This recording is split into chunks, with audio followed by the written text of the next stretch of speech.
Okay, so I'm trying to think ahead here because further to my last video where I talked about how the media was asking Michaela Pandey today outside of the lying in state of her father, former Prime Minister Bastio Pandey, at the Red House in Trinidad and Tobago. They said, Michaela, we want to honor him. What do you think about all these suggestions? And she was like, knowing my father, he would be like, why are you naming something after me? Let's do something meaningful. Let's do constitutional reform. So, what is it? I am putting a disclaimer out there that I am no politician. I'm no economist. I'm none of that.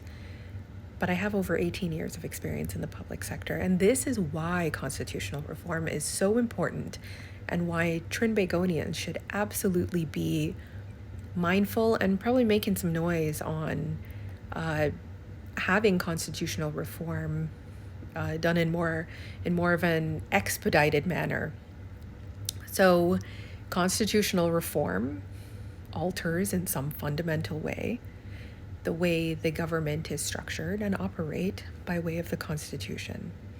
Why is that important? Because the Constitution sets out, or the spirit of it would really set out good governance, transparency, accountability, etc. And it absolutely must protect at all costs your fundamental rights.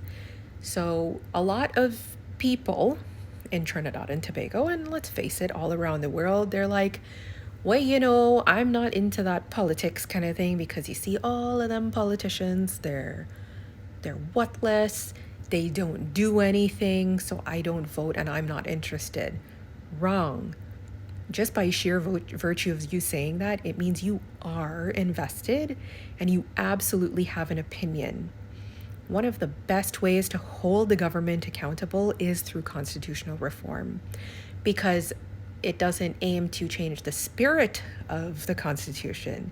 It aims to work with it and to amend it to more appropriately reflect the changing times, as well as the country's priorities, and again, fundamentally protecting your human rights as well.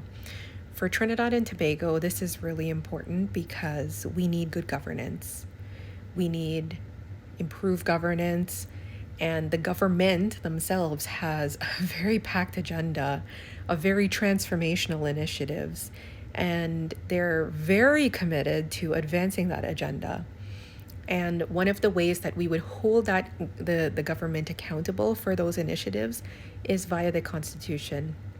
And if we don't have the appropriate frameworks, and if things are not applicable enough, how are we actually going to advance our agenda chock full of initiatives when our fundamental document is not really keeping up with the time? So again, that's a real little bite of what constitutional reform is. But hopefully you can get a better idea of why Michaela Pandey thinks that that is one of the best ways to honor her father, is because he understood the importance of good government and governance. And with the solid backing of that document, it allows you to serve the people better.